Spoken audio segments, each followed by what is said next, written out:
Hello, ladies and gentlemen. Welcome to Have the Race Gone for the NES Eco Challenge. That is a 23-lap race around Suzuka in these Group 4 cars that we're seeing now on sports soft tires with ×7 tire wear and no pit stops allowed.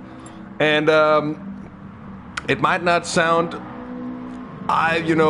the most eye-catching thing, but I think we're in for quite a treat here, especially also to see just which kind of tactics are going to be displayed. We're quite close to qualifying session, which is going to be a one-shot, Super Bowl kind of format, and of course a very good evening to everyone who's joined in already. I had to do a bit of stream sharing, prep work, back and forth. But I'm live, I'm here, and we're back on GT Sport yet again for this between seasons NES batch of races every 2 weeks. The season 4.5 or 4.5 races provided us with some good stuff already. And I think it'll only get better as we reach the 2 Group 4 races. The King of the Mountain from Mount Panorama and the Desert Challenge, the King of the Desert Challenge, I think if it's called, from Willow Springs. I think those 2 will also become excellent watches indeed. And we're in for 3 very good days of broadcasting here on the channel from GT Sport, in particular with the IGTL April's Fool's Race on tomorrow. It's going to be a blast.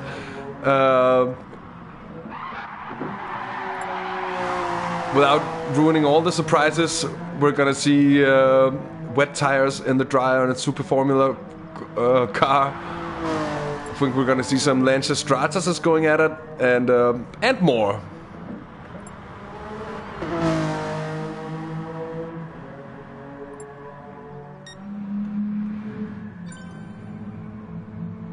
And more indeed.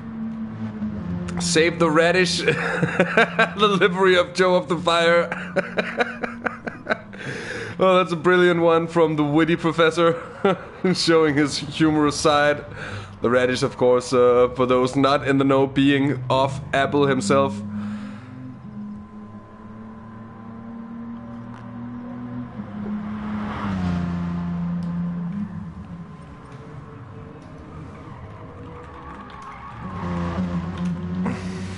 Just telling the guys not to take all night.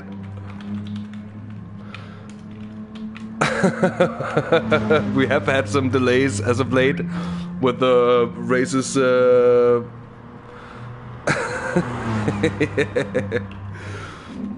just trying to make sure that everything runs smoothly. Only 5 cars on track at the moment, so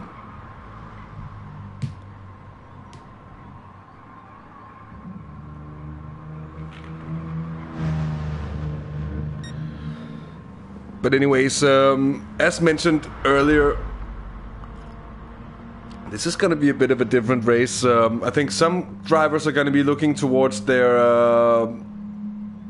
I think everybody should be looking towards their fuel map, at least for some parts of the track. It is possible to go through certain parts of Suzuka on a higher fuel map without really losing too much time. But it's some nifty work going back and forth.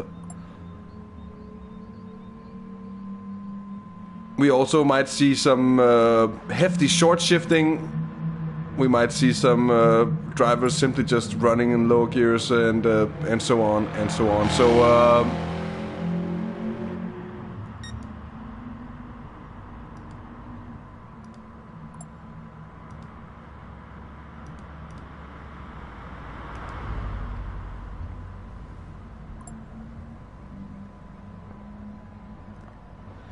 I'm of course with my trusted coffee at my side here, or in front of me is probably a bit more precise to say. I'm really just wanting the guys here to get going. Will we see some teamwork from some of these cars? Damage only turned on to light here today to make sure that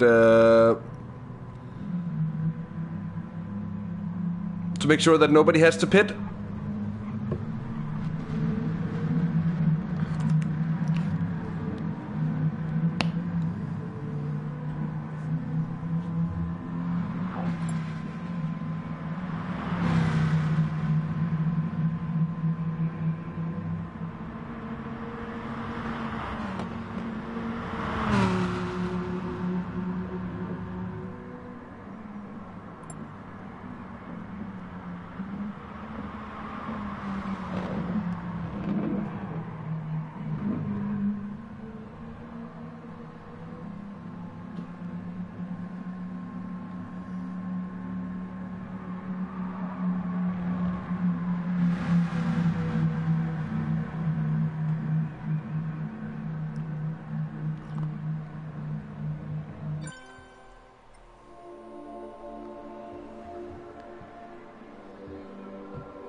So is this the start of the qualifying session? I think it might just be.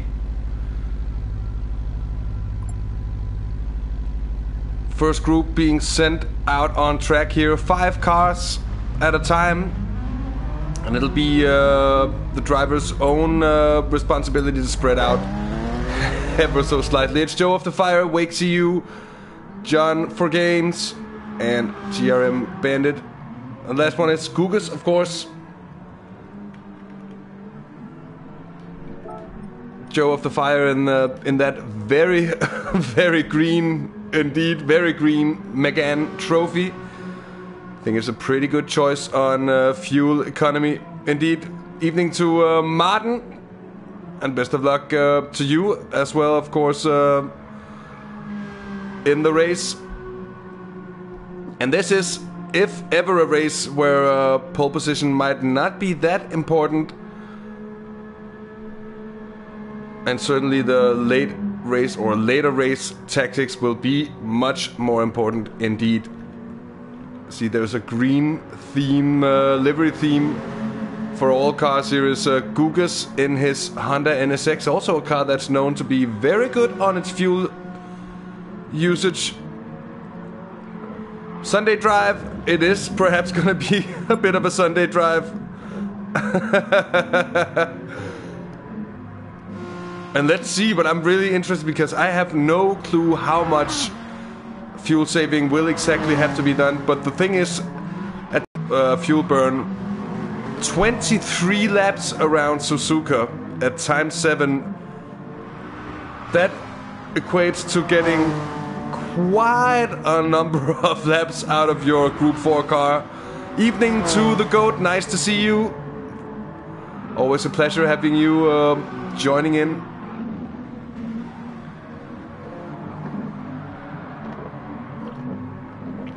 And evening to you as well, Noob Dad.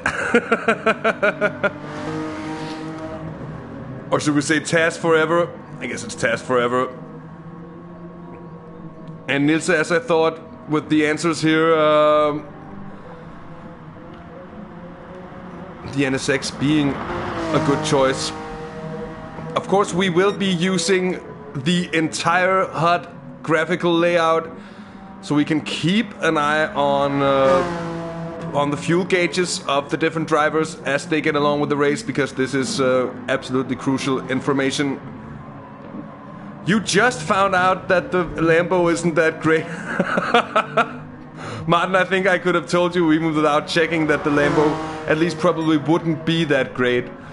I see nobody's gone for the BMW M4. It would have been nice to see GRM Bandit running the Subaru Group 4 car, the Impreza WRX.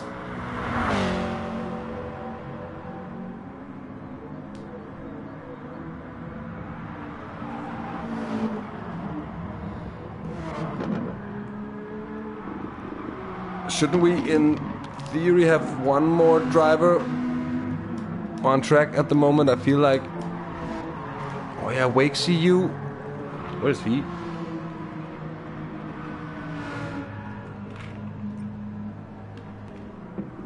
Where is Wake CU even? Is he even in the lobby? Well, I guess he is.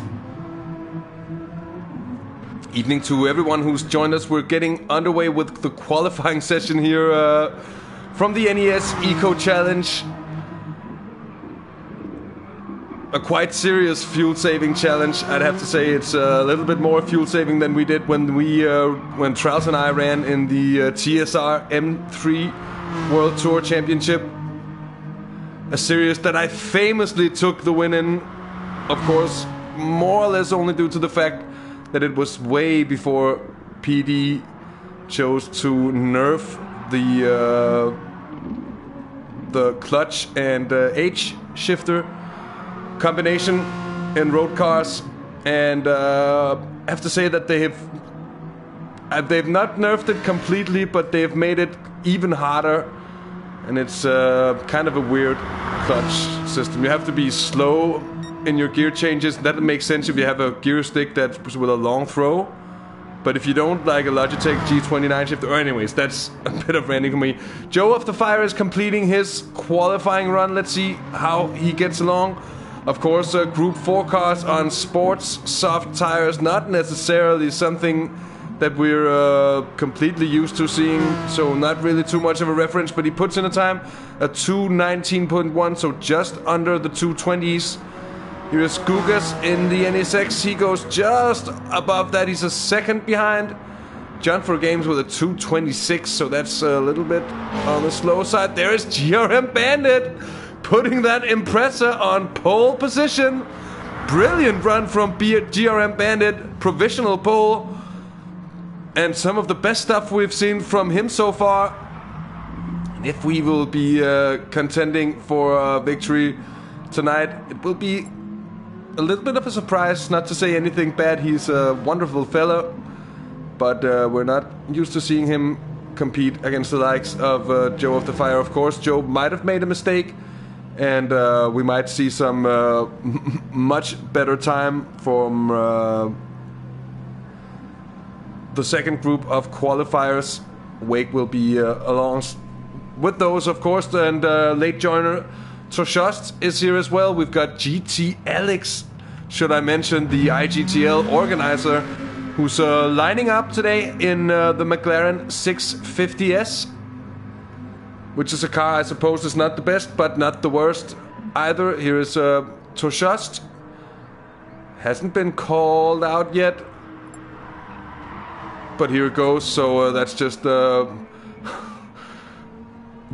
pit release version of premature ejaculation. Yes, I said it, ladies and gentlemen. So don't make me regret it. Second group of qualifiers, second of two groups of qualifiers have now left the grid. More or less everyone. That means it's Toshost, Martin Favhuysen, it's Wake CU, it's GT Alex, and Off Apple. It's the last one.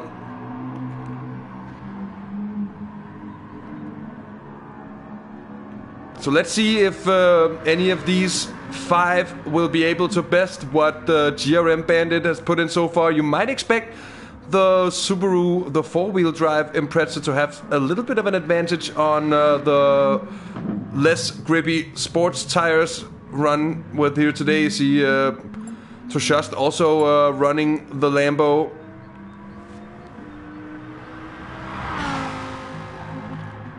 But this is a race of many unknowns. We've had no predecessor to this race. It's a first off, at least for the NES community, to have this kind of fuel-saving challenge. I think it's a nice bit of a little bit of a different thing to have. We also had the red versus black demolition derby race last time out. When we did the Audi TT Cup, though we were hit by on pretty much first time, and fingers crossed that we are clean with the connection. I am looking into getting better internet. Hopefully that would also allow the stream quality to increase. Ooh, as Toshost sends it way wide through 130R into the final chicane to complete his warm-up lap. It's of course Houdini, which is of course Gugas, has a goal of beating the Witty Professor. That's a difficult one indeed, but best of luck. Toshost, the Belarusian, is on his flying lap. One of three Lamborghini Huracan Group 4 cars running tonight. Save the Radish is indeed a good one. Gugas wants to save Trals. I can say I saw him as late as today, and he's good, he's fine. And yeah, Wake CU in the Porsche Cayman. Actually, a bit surprised to see that no more Caymans are running. I'd expect the Cayman to be great on its fuel economy. Another car that I'm quite surprised not to see running here is the Toyota 86 Group 4 car, because that is an absolute beast on its fuel consumption. And of course, I'd expect to see, if it was me running, I would have picked the Alfa Romeo 4C. The Mazda is set to be great as well. Oh, it's Bulgarian, of course. Oh, Toshast, I'm so sorry. Of course it's not Belarusian, Bulgarian. Oh, and I'm actually... I refer to myself as being strong with my geography and stuff. Or relatively strong. At least I'm weak enough with my geography to mistake Belarusia from Bulgaria. Wake is on a purple lap, so that is good looking for the Sugar Rush performance driver. Today, sponsored by Twinkies. It keeps getting up and coming up with even better candy, sugar, sweet themed liveries. Let's have a look with Toshast, because he is ending his lap at the moment, just rounding 130R, doing a much better job of keeping it within the lines this time around as it counts. Gets the braking point just about right, looks very composed, looks very clean indeed, goes a little wide on the exit, doesn't seem to suffer too much though, as he uses all the track available, and he's across the line in a 220 dead, and that's good enough for third place so far. By no means a disaster. Next one to cross is Martin Fagersen, who also has been on a purple lap. Let us see what it'll be for the Dutchman. The Cam Hatch boys, the Riva Racing boys. That's a brilliant lap. 2:17.6 for Martin Fagersen. Let's see if Wake will beat it. He won't, but he will be second. Half a second down. That is Wake CU pushing GRM Bandit into the third row. Now only remaining is Off Apple and John for Games. And Off Apple, I think, could be on a flyer. Or it could be just about cheating. Let's see, I think he'll go somewhere near the top of the grid. He very much will. The Radish himself. Not a peasantly second place at all. And what about GT Alex, who might just be the grand favorite for tonight? A driver of immense skill, and he takes pole position by 22 thousandths of a second. Or 200ths of a second, if you will. That is a very, very close qualifying session indeed. Evening to you, Ethan. Evening to everyone who's joined in here under the qualifying session. You've joined just at the right time, because we are not far away from kicking off the action. A little of a bit of a celebratory drift here from GT Alex. And indeed, Nils, I think this is a very interesting grid order, something that we have not something we've necessarily seen before or did expect. A little bit of a turnaround. Joe of the Fire down in 5th position. I have a hard time thinking that the witty professor will be content with such. The very much Bulgarian Toshast in 6th, Guga 7th, it's Off Apple in 8th, no, John for Games in 8th. That means he's in 9th, because Apple just having hopped out. Well,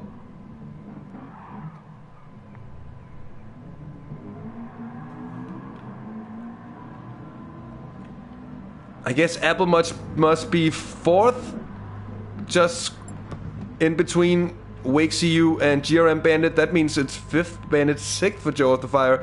If that is so, 7th for Toshast, 8th for Gugus, and 9th for John for Games.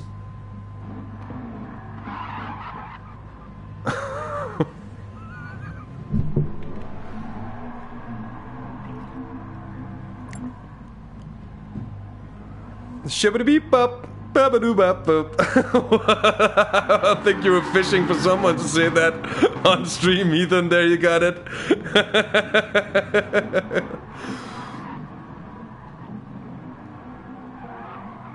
So Martin with a very good qualifying time in his Lambo, but might be a problem for the fuel-saving part of the race. Having high expectations for the Porsche of Wake CU. I don't know how the Subaru is gonna fare along. It might be good, it might be bad. I have actually...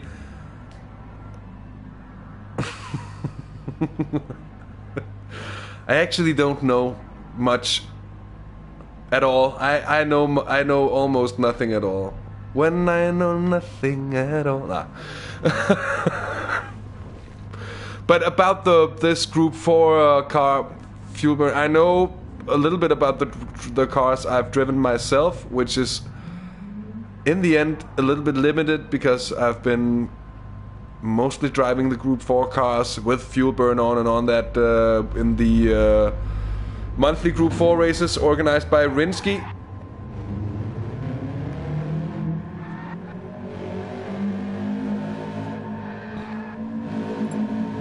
And Aris, I think we'd rather not have too many people joining in just to spectate because it might interfere with connections. That's what I've heard at least. So, yeah.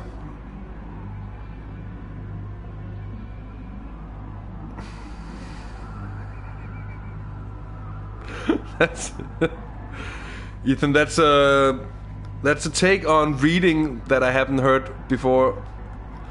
Alright, that's good to hear, Aris. Or at least no surprises, I'd say no surprises on the pole position of GT Alex. Wake, Martin, well, we know they're up there.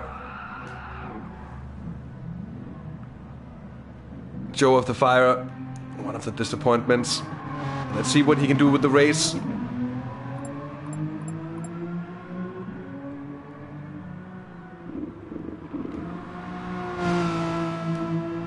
So grid order is set and the race is just about to get underway. The NES Eco Challenge and the Group 4 cars here from Suzuka.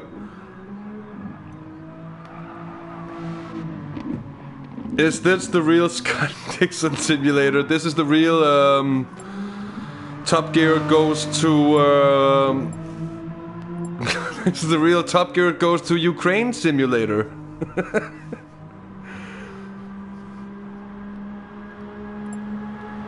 So just to go through the settings and the format, 9 on track, it's correct indeed. I don't know why I say that here on stream. Maybe Alex is watching, but the format, 23 laps of racing, sports, soft tires, light damage is on, no pit stops allowed. It's ×7 fuel burning, it's just ×1 on the tires. And as I mentioned, no pit stops allowed, and that most certainly means that we'll be seeing a lot of cars running a lot of the time, I think at least, in fuel map 6. So which car is fastest in fuel map 6?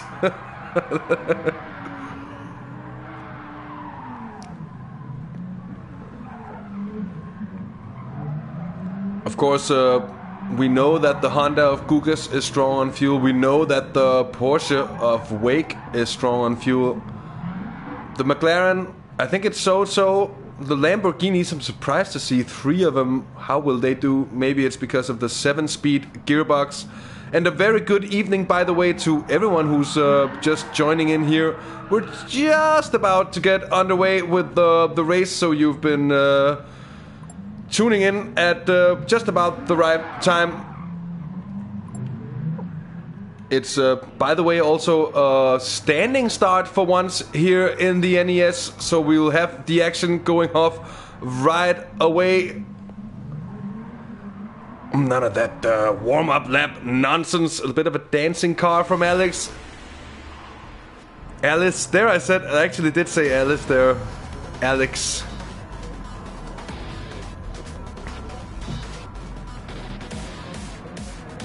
Fuel save, McGee. Best of luck to all the drivers, of course. As mentioned before, it's Alex on pole in front of Martin off Apple Wake. It's GRM Bandit, Joe of the Fire, Toshast. Then it's Gugas. And it's John for Games in 9th. And let's see when they're let go. I think Martin jumped the start, and that's surely going to give him a penalty. Terrible start for the Dutchman indeed.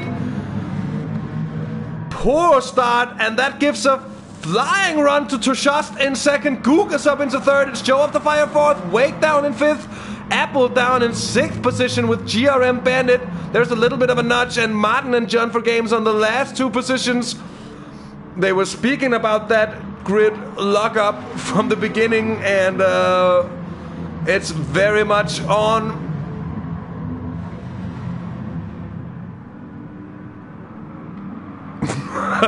God evening one and all. I think that, hey Phil, feel free to do, this is half the race gone. This is a free, be free. Use caps if you want, Phil. It's okay. And I think it might have been a typo for good evening, but I think God evening one and all is one of the best commentaries we've had. Oh, it's Toshost who's now leading the race. Almost gets it wrong. GT Alex is down into third position. His Gugas also flying here early. Joe of the Fire fourth now. Wake CU fifth. It's GRM Bandit in sixth position.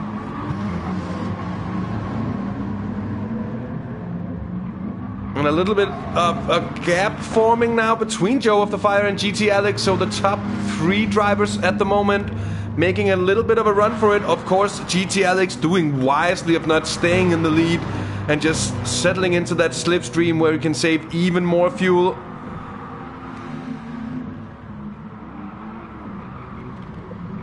Now Martin Fabhuisen down in seventh position. He's gotten past Off Apple. He's gotten past the Radish. Oh, as we see the sailing under zero. Is it a cutback attempt from the Radish?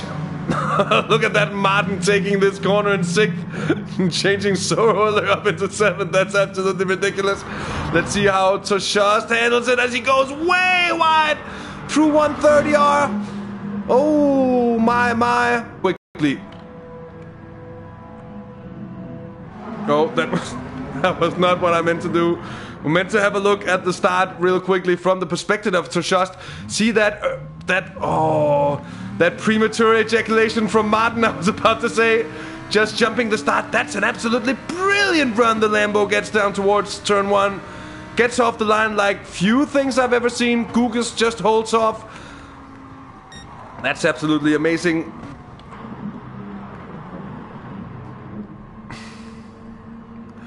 Premature ejaculation.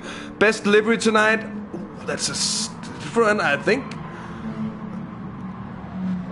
Toshost one here, given that's a green theme, is pretty good. Oh, there's a lot of deep engine roars here. The Sunday drives are real. Look at GT Alex here running around in seventh gear. Oh. Down into fourth. Through Dunlop and then right back up into seventh. I think we might just see a driver or two running out of fuel here today. Gugas is making a run for it early on. Seems to believe in the power of the Honda NSX, who is known for using very low amounts of fuel running around. Here's Wake CU now running fourth position. He's on a purple lap at the moment. Of course, everyone would be. It's lap 2 at the moment, so no real surprises there, I guess.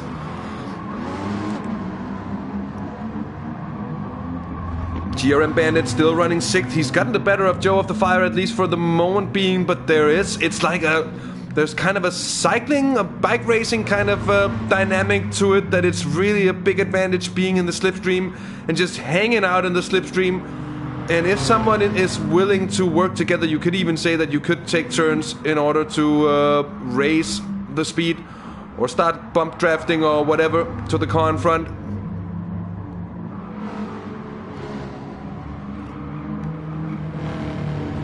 Of course, you could say that if you're bump drafting someone, you're burning too much fuel. Gugas, though,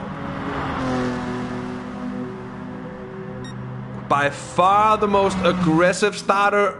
And he's taken the lead. He's extending it quickly and indeed as well. As it's now up to 4 seconds down to Toshost, who's really suffering. Wake CU now also having gotten past GT Alex. So Alex just sailing backwards.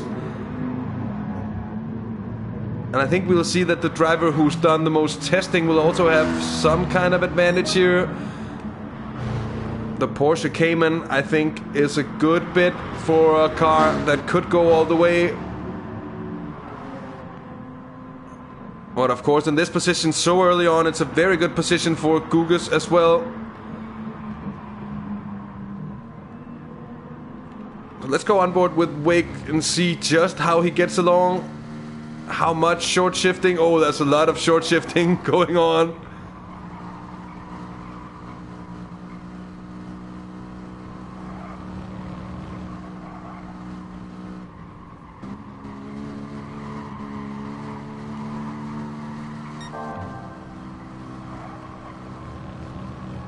Seems to be on pace alongside Toshast here at the moment. Wake CU.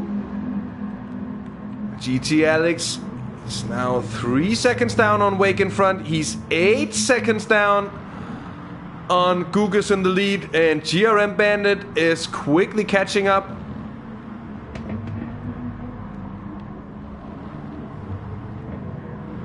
Oh yeah, and with the liveries, I think Alex's livery here is quite strong, and it's Asian game at least. But I have to say that I also quite like the Subaru livery of GRM Bandit. I think that has my pick. It has a certain very early 90s, late 80s, early 90s feel to it.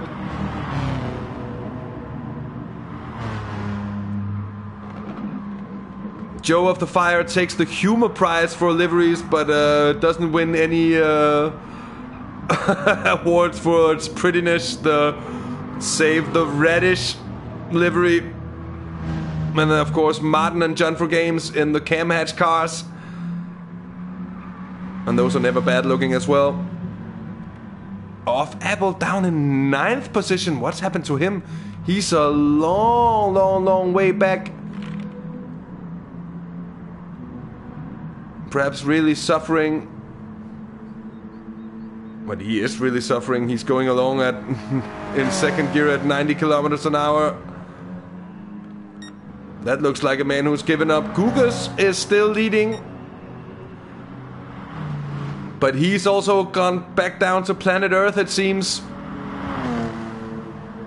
But he has a very good top speed.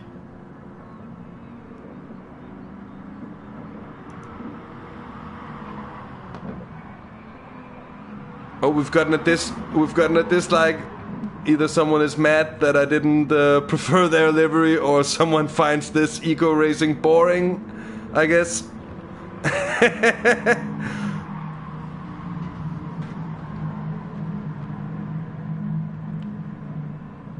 Or perhaps we're just gonna embrace the haters. So Toshast in third, he's right behind Wake. Wake having gotten past. And as I mentioned... Oh, Apple getting... Apple getting hammered by... by running his automatic gearbox. That's everything but good, I guess. Toshast on the rear bumper of Wake CU. He's gonna try just to tag along here. Certainly the right thing to do. Look at the speed of the Belgian in the Porsche Cayman. He's used considerably less fuel than Toshast while going faster. Here is Gugas. He seems to be waiting up more or less. He might also just have found that he's used much too much of his fuel much too early on. I think we might be seeing him sailing a bit backwards, because looking at his fuel gauge, that's close to 25% of the fuel spent after 4 laps of racing.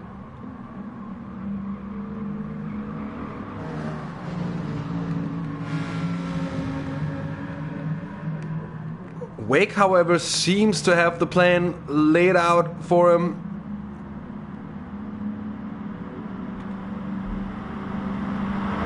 Check in further back, it's Joe of the Fire. He's now caught up to GT Alex as well, so Alex seems to be really struggling with getting the desired mileage out of that. Topping out at 180 kilometers an hour just before 130R. Incredible speed from these Group 4 cars.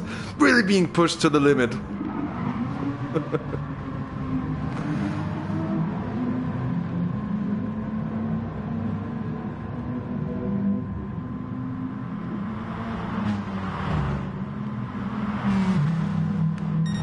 Martin now up into 6th position.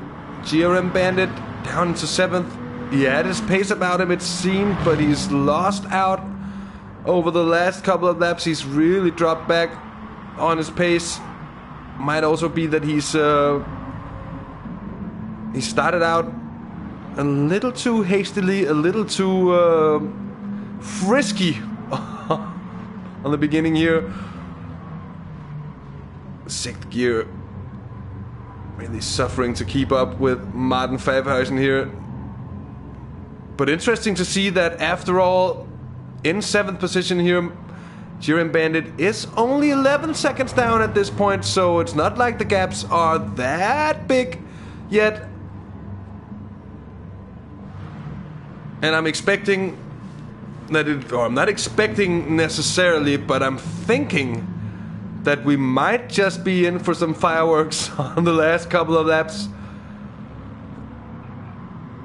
Because it's also, of course, a question about how much... well, it's a difficult one, I guess.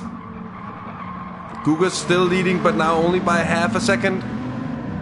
And Joe of the Fire is catching up to these quickly indeed. He's caught up so quickly. GT Alex still sailing backwards, though he's not dropping back off the leaders anymore. Wake CU now taking over in the lead. Joe of the Fire catching up. Gugas is right about there. Gugas retakes the lead. Wake CU patiently just wants to settle in that slipstream. Everybody wants a piece of the slipstream. It's almost ridiculous to see it's a motor race where nobody wants to lead. Look at this.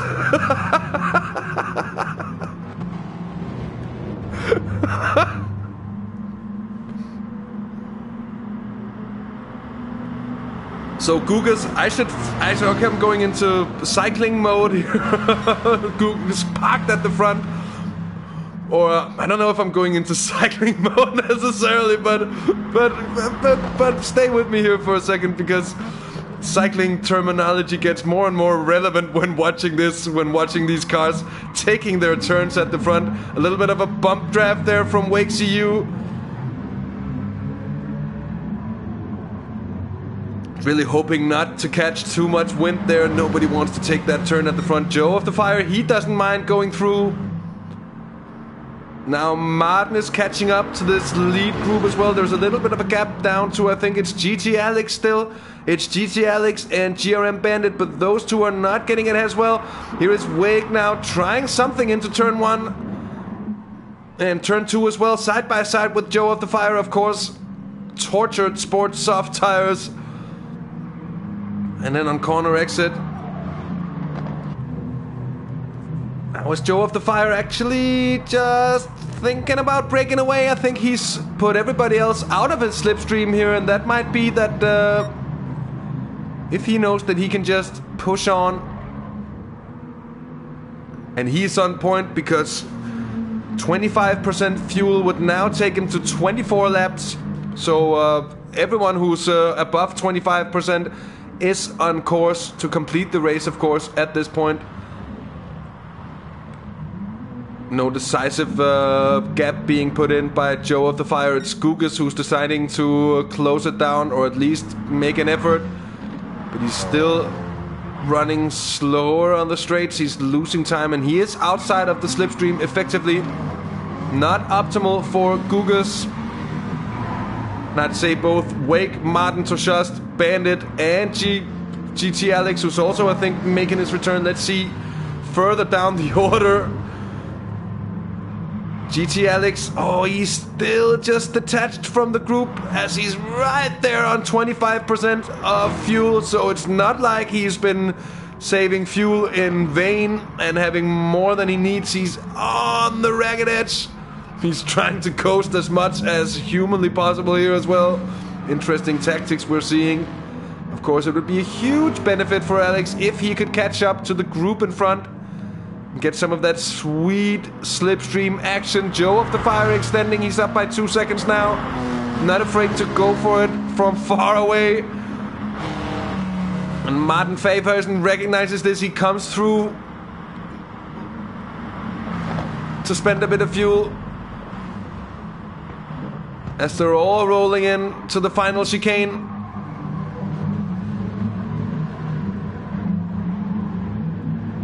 And I think Joe of the Fire is just trying to make sure that they will be staying out of his slipstream, because in turn someone then has to be breaking the wind for the rest of the pack here.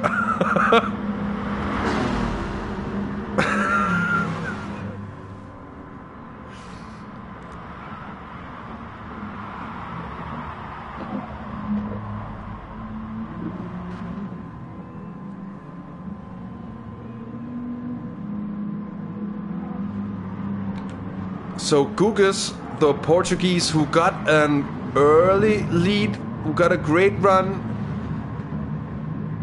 he also realized that he simply had to slow down the tempo a little bit. He was by no means able to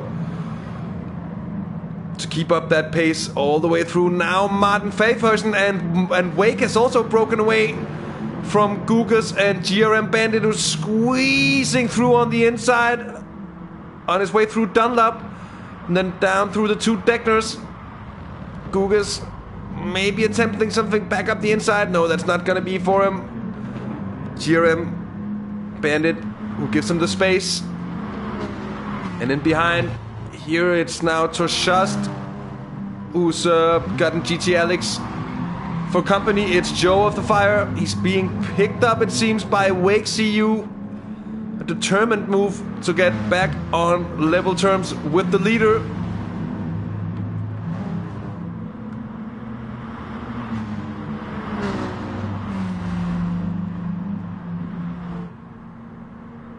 And Martin Favhersen still within the slipstream of Wake in front. Oh, it's just as I say that, he goes way wide indeed. Let's have another look. What happened to Martin here?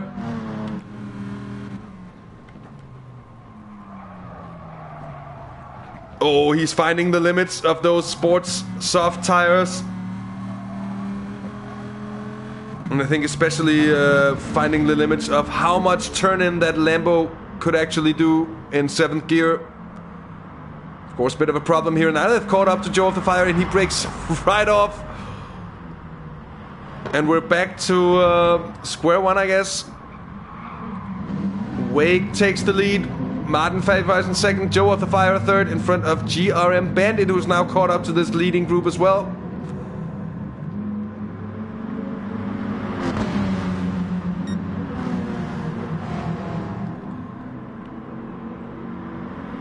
And this is it makes for some absolutely strange racing. This is some of the weirdest racing I've ever seen. But I think, and I don't know if you all agree with me, maybe we can have a little talk about this in chat, but I find it interesting. But maybe that's just me. It's not because we get bucket loads of pure racing action, side-by-side cars being pushed to the ragged edge of thing, but it's weird but great. Exactly, that's exactly like I put it, Nils. I'm glad that someone else there, apart from myself, enjoys it. It is much more slow-paced, and it's much more intelligence-based, yeah, than it's skill-based. It's based on intelligence. It's based on being patient. Very much so, being patient, and then it's all about laying a plan, following it. It's GRM Bandit who's now trying to break away. He's putting in a bit of an effort. He's burning some fuel to put in a gap down to Wake CU, Martin Favhersen, Joe of the Fire, and Gugas. And he's put him out of the slipstream. So another breakaway attempt, we might call it, from the Bandito.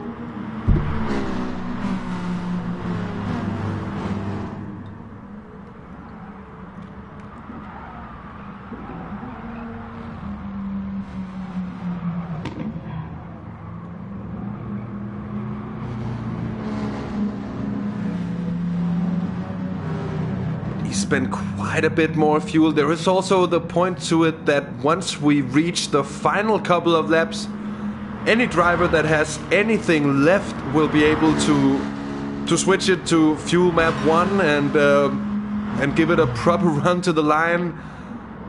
And it might just also be a case that, well, whoever who can go in that mode the earliest might be the winner of this one. It's a very different race than what we're used to be seeing here. Of course, all you fans of regular racing, don't despair. We have regular racing coming up both tomorrow and Tuesday here on the channel from GT Sport as well. So it's not like we've done a complete commitment to only covering eco events. That would have been a great April's Fool if I had said it tomorrow. You're wake diving in through to take the lead now. And immediately getting that 1 second gap, that critical gap that puts everybody else out of the slipstream. Now we see GRM Bandit putting in a bit of an effort to close that gap. And everybody else here being quite intelligent and seem just to hold back as much as possible.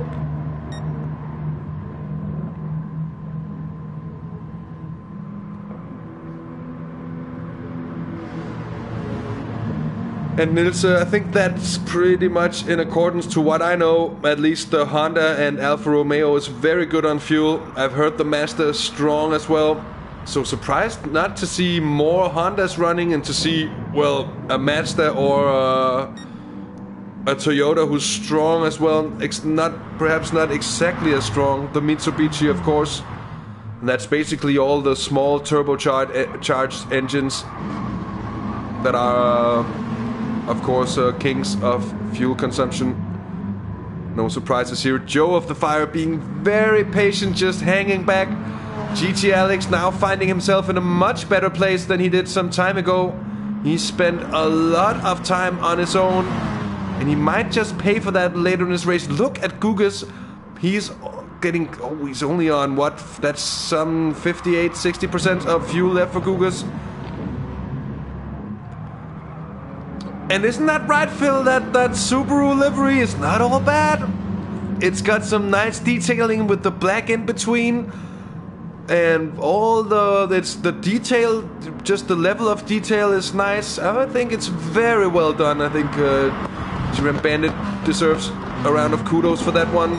Now Gugas is sneaking up to once more take the lead. This is once more bunching up. McLaren is indeed one of the worst cars on fuel. The worst car on fuel is, of course, the BMW M4 that I'm driving in the monthly Group 4 races. It's absolutely horrible on fuel.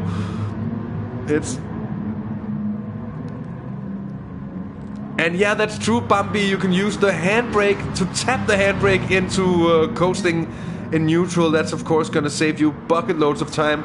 If there was a Group 3 car, Group 4 car with a real manual transmission, 8-shifter and a clutch, you could use the clutch just to couple out. That would of course be a pro tip, but a pro tip is indeed to use the look at Apple, he's just going for it now to cause some chaos. He's got 25% of fuel left with his automatic transmission. He's just about toast. And Nils, the funny thing is that I'm driving the BMW and that before-mentioned Group 4 Series. Trials has chosen the McLaren. So whenever we are in the worst of cars for fuel economy. And we've suffered under that indeed.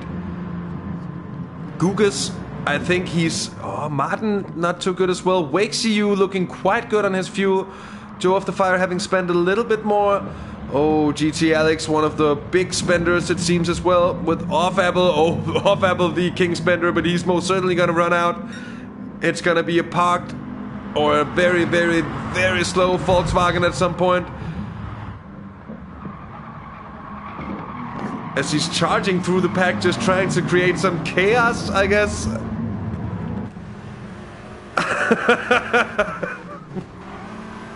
He's looking for his moments of glory. He's trying to break away. It's the Radish He's now leading the race. Of course, he isn't gonna last long with his automatic transmission. I think that's must have been a bit of a brain fart on behalf of the organizer. Handbrake turning his way through a spoon curve.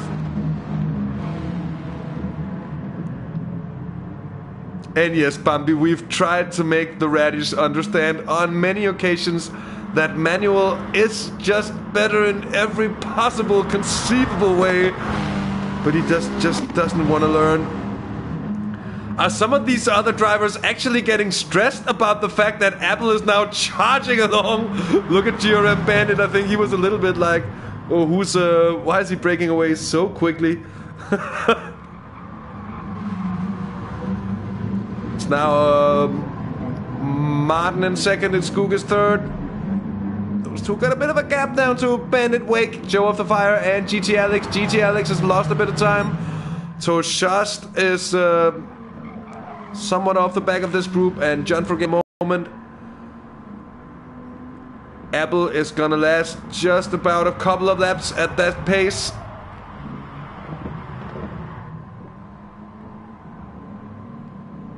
Oh, I think Bandit is kind of losing his cool here. And it's indeed very much a kamikaze move from Apple. There's no way it's gonna work out. I think GM Bandit, he should know that of course there's no chance that you could come from that far behind and just give it an absolute hammer for the rest of the laps.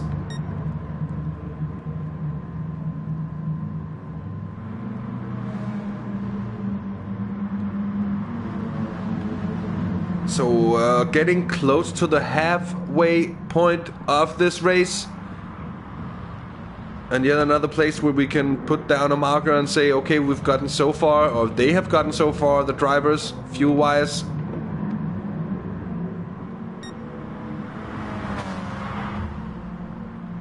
This bunch of cars, nobody wants to be in front. Look at Joe of the Fire, he's done super well just to always make sure he's behind someone. But now look at Bandit, because in the end it might not have been such a stupid move.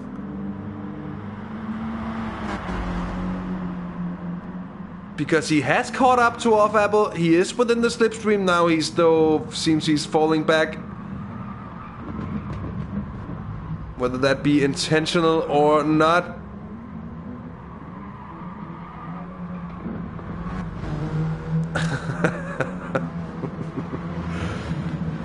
What is he even doing, Apple, as he's pushing GRM Bandit along? That's gotta be quite some of an hate, actually, from Bandit, who's not even on the throttle. That's kind of cheating. That will be noted. Those two are not in the same team.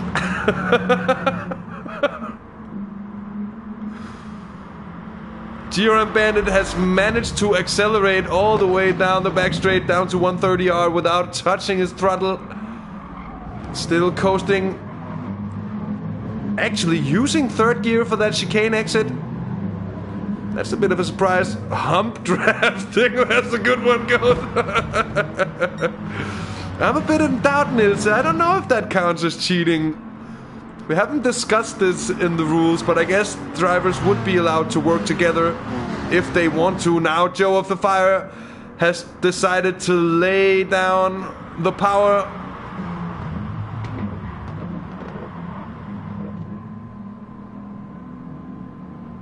But he's still not going flat out whatsoever. Here's Martin Pfeifheisen. I think those cars who are inherently just worse on fuel will suffer once we get to the final couple of laps, and those drivers will, with more fuel, will be able to put down the hammer. Now it seems like it's bunching up yet again, though Gugas and Wake at the moment is losing time. They're dropping back. They're 3 seconds down on the leaders.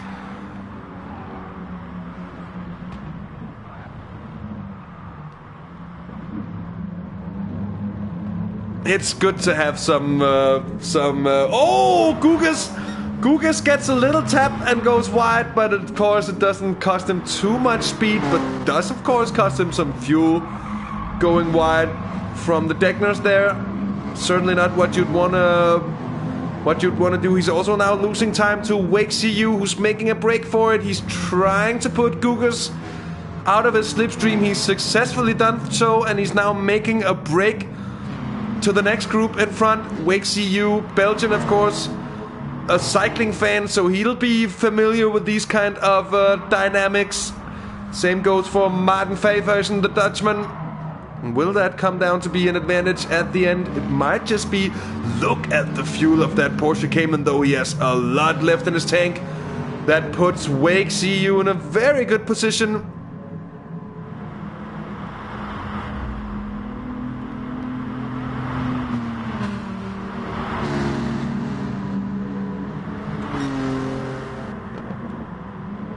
But Gugas, once more, he's, of course, it is no more difficult to close the gaps than just to put down the power, change down a gear or two, and now Wake being led right through to the front of the group. I think many of these drivers know that the Porsche Cayman will be strong on fuel. This is just like watching cycling. I'm really amazed by it. I think it's a lot of fun.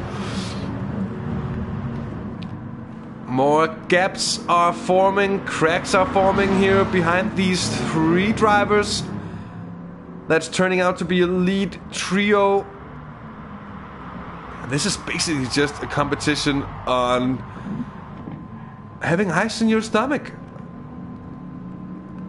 We've seen several attempts to make any kind or some kind of distance in between the top runners, but nobody's been successful. And Apple is out of fuel. He's put in the best lap, and he's now out of fuel. Where is he even on the track?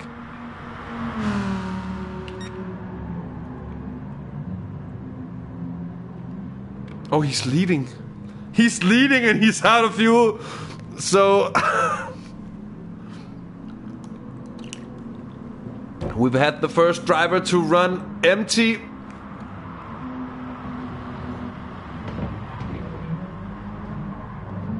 Look at the differences in lap time, pace. Really see how the pace drops right off at some points, only to be picked up back up again as they did around laps 7 and 8, and then the pace falling down once more.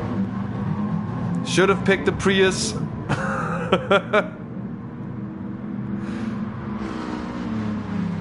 Yeah, well, Bambi, he's in and he's yeah, did it to himself with the automatic. Automatic.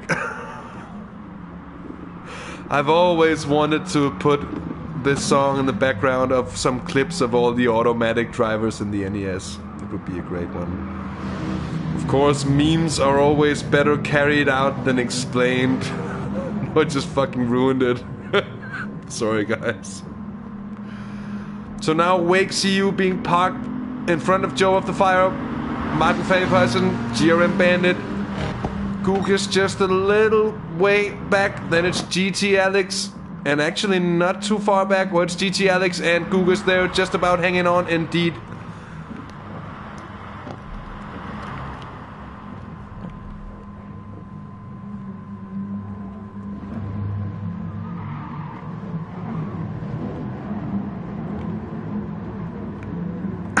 But I have to say, to be fair, this is... I don't remember when we've last seen, perhaps, say, maybe in the IGTL, perhaps in some of the TSR races as well, until Stevie joined, and we've had a real alien go around there as well. But anyway, we have 6 drivers within 5 seconds. It makes for some strange, but still interesting racing this.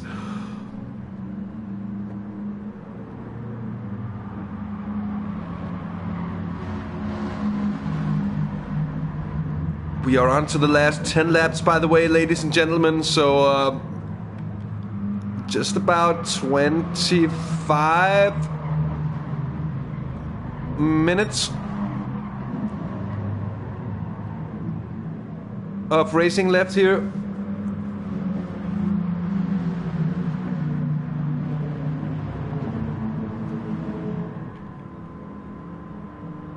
And Joe of the Fire yet again with a little bit of an advantage.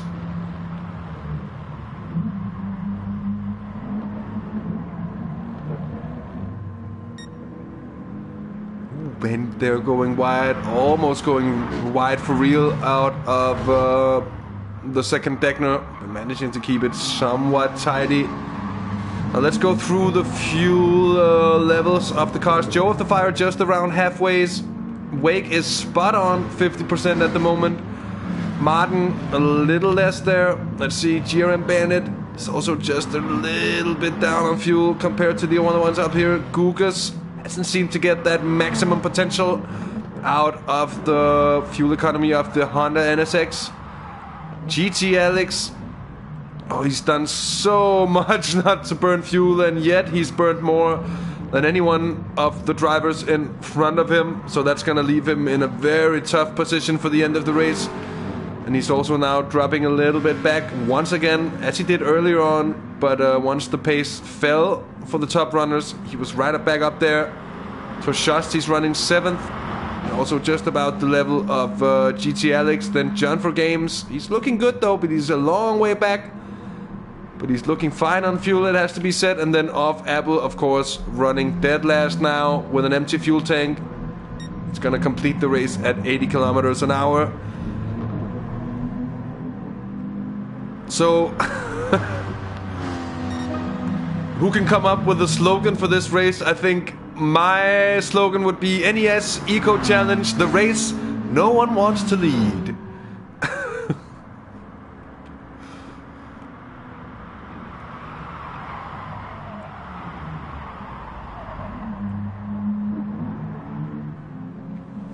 The top 4 now seeming to try and separate themselves from the rest of the bunch.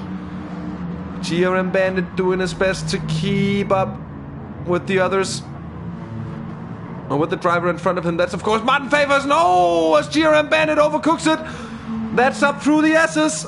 No, and that's gonna cost him so much time.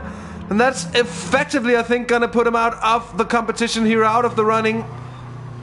Oh, he just gets a tire too wide on entrance there. And that's game over for GRM Bandit. He's now 10 seconds down. And he's down with Toshust and Alex. GT Alex also losing massive time here at the moment. Of course, he might just try to make his way back up. But in the bigger picture, that's gonna cost him a lot of fuel. That's gonna be fuel he cannot spend once they get to those decisive final couple of laps.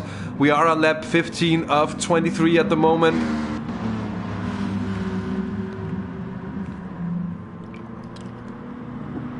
And I think on a tactical level, what we're waiting for at the moment is for one of these drivers to decide, okay, well, I can make it to the finish from here with the fuel I've left, going, well, not necessarily completely flat out, but at least, you know, I think, and Wake's in a brilliant position to do this at some point. He's just been gifted a lead down to Joe of the Fire, as Joe of the Fire just went wide in the Spoon complex there. Let's have a look at it once more. The Witty Professor just coming in too hot, too quickly, understeering. 6th gear doesn't help, car rotation as well. But look at that. And that's Joe of the Fire doing exactly what Bambi suggested earlier as well. That is clutching out, using the handbrake and completely coasting. Wake doing the same thing, it seems. And it seems also to be the key to this extremely low fuel burn rate that they're having success with, actually getting to run. Martin Favors, and he's a little behind. But he could be up on speed in the Lambo if they decide to leave it late. Here comes Gugas. He's come back from some distance back. He's back on with the top runners now. But just about on level terms of fuel with Martin there.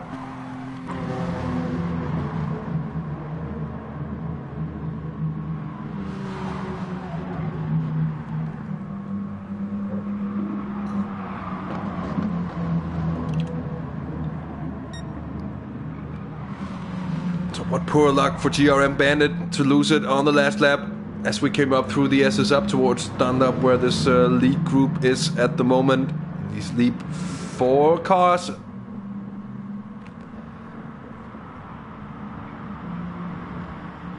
And evening to Andy's Soccer TV. A pleasure to have you along. You're watching the weirdest race on the channel yet, the NES Eco Challenge. Weird but strangely drawing and interesting, with so many aspects that are so much different than what we usually see when we're broadcasting GT Sport races. I dubbed this the race that no one wants to lead, and you can of course come up with your own caption to what this is. Gugas, oh, and evening to CJ as well. Of course, always nice to have the Mad Greek along. Gugas has a shot at winning something that's actually true. Should we just mention that Apple, the Radish, has become the champion of the DRL DTM Season 1. And congratulations on behalf of that. It's going less good for the Radish himself today.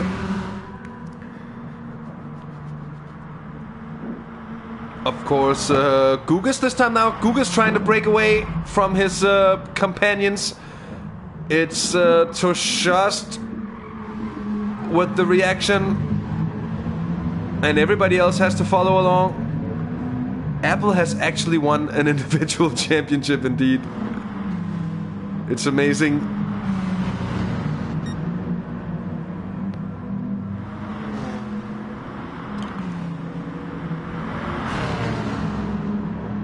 And look at that, Toshas now also breaking away. Bandit seeming also to want some of the action. Oh, as Bandit gets it wrong once again. He's actually caught up to this pack. He's put down the pedal. He's caught up, but he just overcooks it into turn 2. And that is not what you want to do. To quote Matty G, unbelievable scenes. I don't know if it's unbelievable scenes, but it's to a degree. Gugas leading by just around 2 seconds now, but Toshas has really decided that now is the time to close that gap. He's just around 25% of his fuel left. And Martin Favhersen, he's keeping up, but he's way better off on his fuel than Toshast. Of course, he's also been keeping up with the leaders. He's been very patient, but doing his necessary bits just to stay in the slipstream of the cars in front, which seems to have been the right tactic to use, especially since we've had the tempo of the leaders coming right down early in the race with no one wanting to lead. And that is an unbelievable scene from a motor race, to have nobody wanting to lead. Oh, Bandit, keep it on the black stuff. Just about to lose it through 200R. It's Martin now trying to pressure on, but it is indeed Gugas breaking away. Oh, what just happened with Gugas there? I think he lost it. I think he went way wide. Oh, yes, he most certainly did. Gugas. Oh, that's F's out for Gugas. That is not what he needed, because he actually did take the decision to push on. And that's probably going to be his chance spent.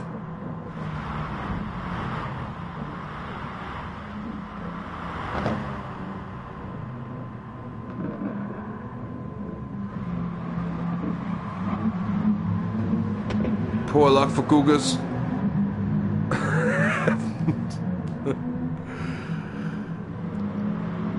He put himself back in contention quickly, but is it gonna be a little too late fuel-wise here to Shust?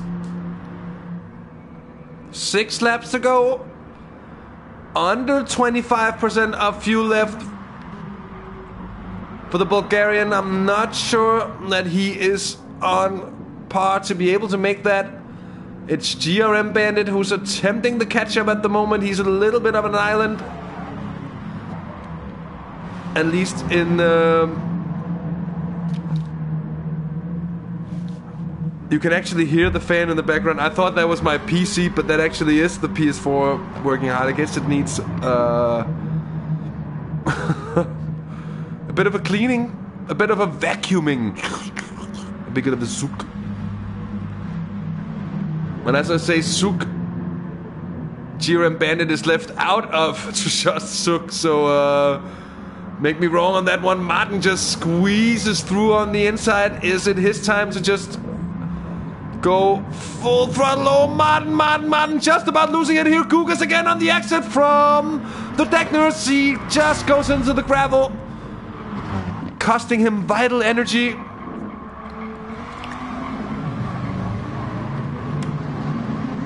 And now it's Toshast in the lead by 1.5 seconds. It's GRM Bandit in front of Martin, Wake, Joe of the Fire, Gugas, and GT Alex. And GT Alex is off the back yet again. Same goes for, just about goes for Gugas. I think GT Alex is definitively off the back here. 20 seconds to catch up to the group of cars in front. Toshast, he's making a run for it.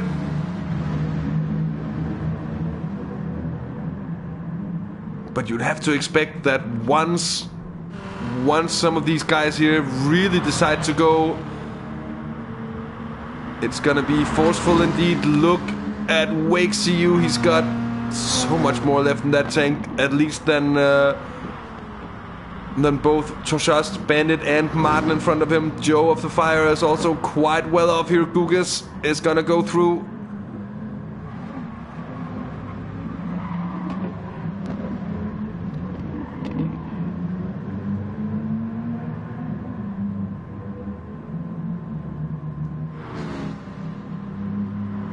And I think we might just be in for a nail-biter of a finish, because this is still completely open. Anyone's race here within the top 6.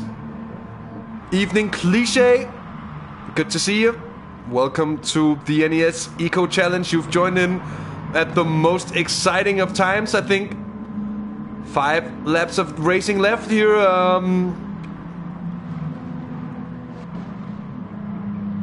And as I just mentioned, it's still between 5 cars. Apple, you might hold the fastest lap now. I am not quite sure you're gonna hold it at the end, because I think my prediction would be that Wake and Joe of the Fire at some point soon is gonna go absolute full gas. They're gonna ditch everything called fuel saving, at least for a lap or two, and get that optimum couple of laps in that could lead him or win him, lead him away from the rest of the pack here, and in turn win him the race. GRM Bandit has to be said. He is in a good position, but both he and Toshast has lost a lot of fuel here over the last couple of laps. I think they will be suffering once they get towards the end of affairs here.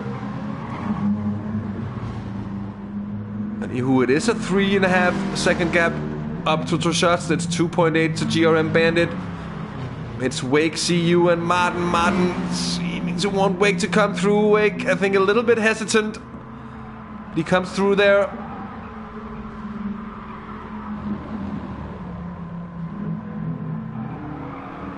And really cutting out some time of the leaders here. But you can see they're just going for it now, out in front. And I'm not quite sure I think it's too early.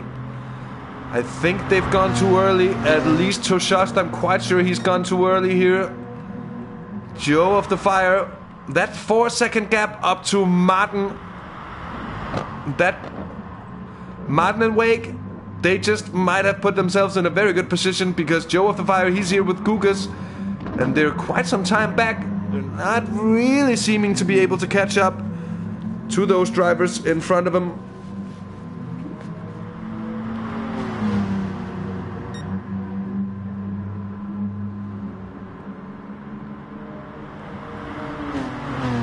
And it's now 9 seconds to the leaders.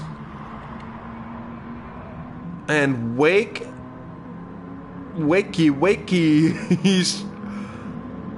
Oh, he's catching up to Bandit now. Bandit, I think, realizing that it was beyond what he could do, and he needed just to hold back the slipstream of the next cars to come. But that might be a lap too late, because I think they're going to be going much quicker now. And of course, on the final laps here, it is going to be a race to the line. So, you know, you can defend the position. But of course, not in a straight line if you don't have the fuel to run max power. Now, Toshast also, I think, realizing that he's not going to be able to make it on one he has left at the pace he's carrying. And now it's 4 cars together at the lead, with Gugas and Joe of the Fire still within touching distance as well. I have to say, you're right, Bandit, or Bambi. You're completely right. Bandit did lose his cool in that situation, it seems. And he spent a lot of fuel chasing down Apple and then losing it in the S's as well, going into the gravel, having to chase back from that. That certainly not aided his cause as well. But now look at Wake CU. He's in a brilliant position. He has a quarter of a tank full left.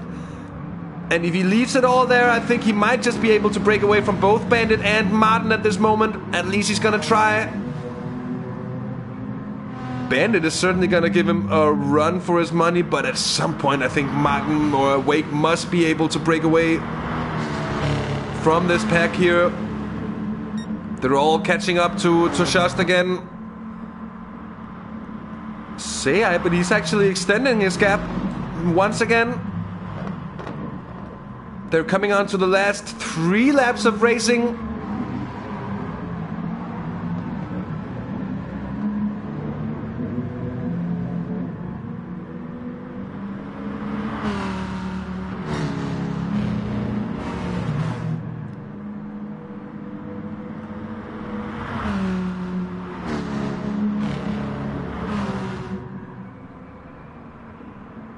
And Gugas now also catching up to Martin and Bandit, of course.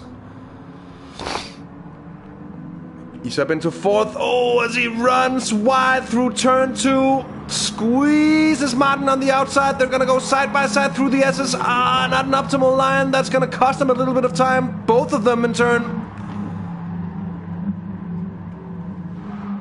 But Joe of the Fire, I'm a little bit surprised he's not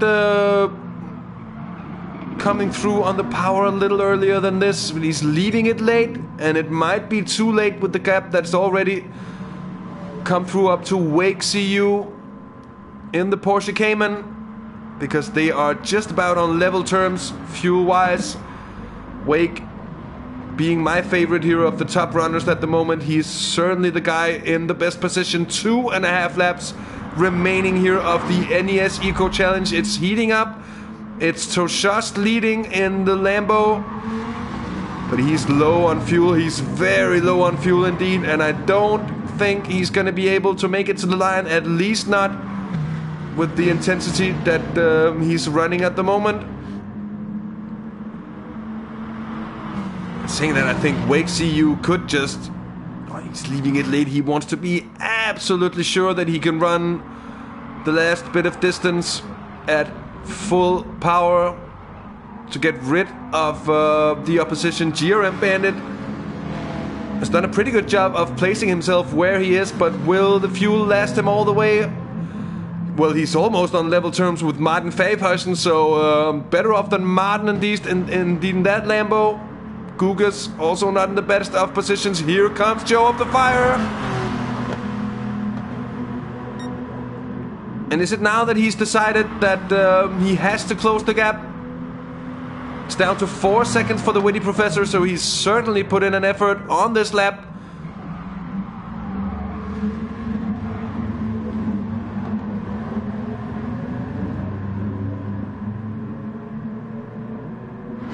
And we might just have a Palpatine moment. Is that Wake with the Palpatine moment here? He's taking the lead.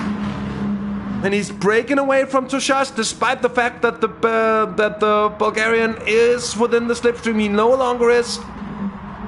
2 laps of racing left. I think this might be the move from Wake CU. And I think they'd be scrambling right now to react behind, because they kind of had to react to this one.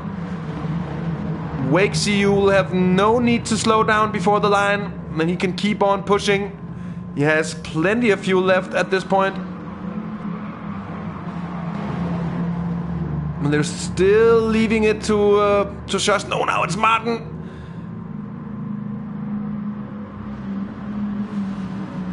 In the cam hatch, Riva Racing Lamborghini, who is closing the gap up to Wake CU. In third, it's Gugas.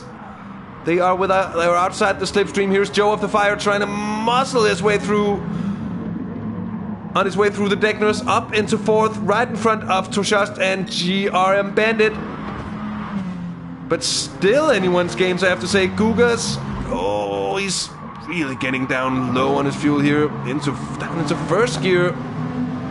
So he's now giving it an absolute run for it. Also beginning to hear the sound of engines revving a little higher. So let's see how this all plays out towards the end. It's Wake CU with just about a second's advantage down to Gugas. That got plucked out quite quickly. And we're on the back straight down towards 130R for the penultimate time. Gugas goes to the front.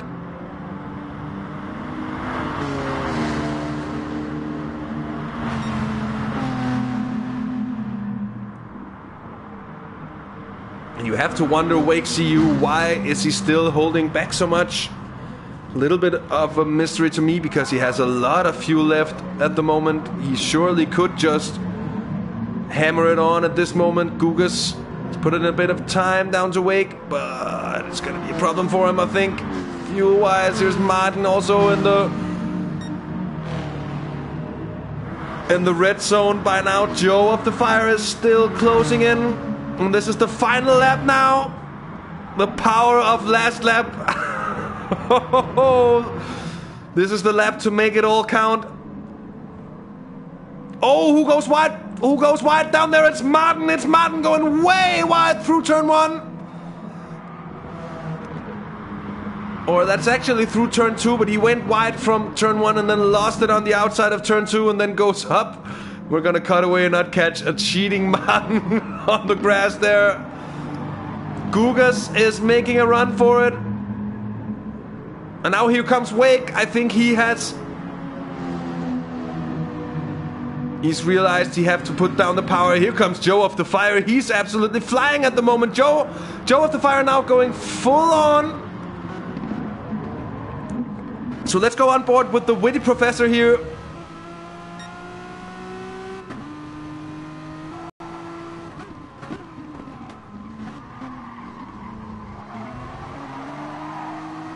And they are catching up to Gugas by now. The question, of course, also being, will Gugas' fuel last him to the line? Oh, I'm not sure. I think he'll run out. But that's just my call. That's just my call. Oh, this is really edge of the seat stop here in the final lap. Gugas now within a second of the 2 chasers. I think it's between these 3 now, but Gugas, oh, there's such a small amount of distance to go left. And he actually might just pull it off. Let's see, no, it's Wake CU within the slipstream. It's Joe of the Fire has to run there, 3 wide almost. Oh, Gugas. There goes Gugas, it's still Wake CU leading. It's Joe of the Fire. Let's go on board. Just to have a look, Joe of the Fire is just about to lose it. Where's Gugas in all of this? Oh, Joe lost it. Joe completely loses it here. And I think with that victory just might go, and it is gonna go to Wake CU, the Belgian. Gugas takes second in front of Joe of the Fire third. And then there's a big gap down to fourth. Let's see what happened for Joe of the Fire, who got wide on his way through 130R, and then I think just outbreaks himself a little bit and gets a big slide on, and that opens the door for Gugas to take second. GRM Bandit. They've all run out of fuel here. Look at that. It's Bandit running out of fuel quicker than Martin Truschast. He still has a little bit of fuel left, actually, but he's not going to be able to catch up with those two. So I think it's going to be Bandit. Oh, yeah, of course, dirty tires in the braking zone. Good call, Bambi. Good call. It's going to be Bandit 4th, Martin 5th. Truschast seems to be taking 6th position here. And that's going to be in front of GT Alex, John for Games, and off Apple.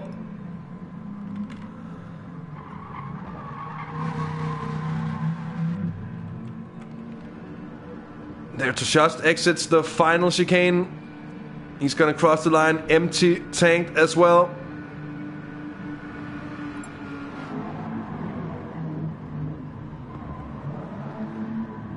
Thirsty V10, he says. Well, that's true indeed. Alex crosses the line, doesn't run out of fuel. But indeed also a very thirsty car, the McLaren. And it was evident that he suffered from it. John for Games is going to finish 8th, and Apple already having finished in 9th position. Congratulations to WakeCU running a brilliant race, fending off the other and the attacks from Joe of the Fire on the final lap, and getting the better of Gugas on their way down to 130R. That was brilliant stuff indeed to take the victory in the NES Eco Challenge. Oh, good call. Oh, so that's what happened, Schosse. That's, Joe is indeed a big gentleman. Gugas, that was almost, indeed, very much almost a great run from all of you. And, of course, thanks to all the drivers who made this show happen.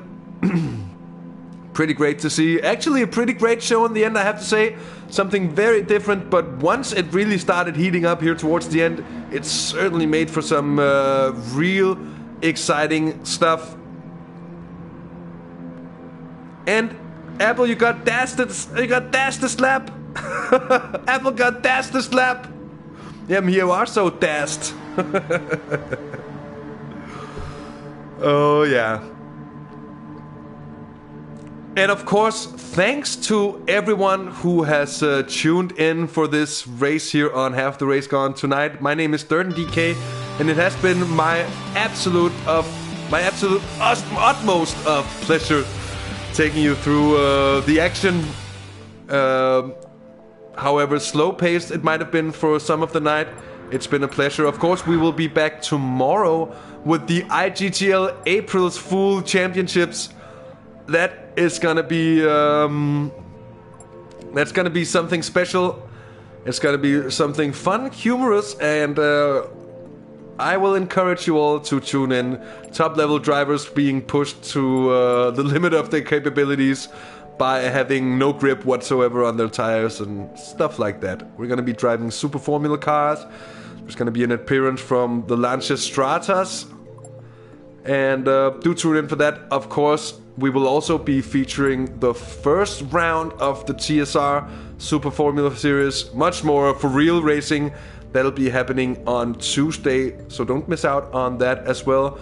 And of course, as always, if you haven't subscribed to our channel already and you actually like what we do here, well, don't hold back. Subscribe to keep in touch and in tone with all we do here on Half the Race Gone.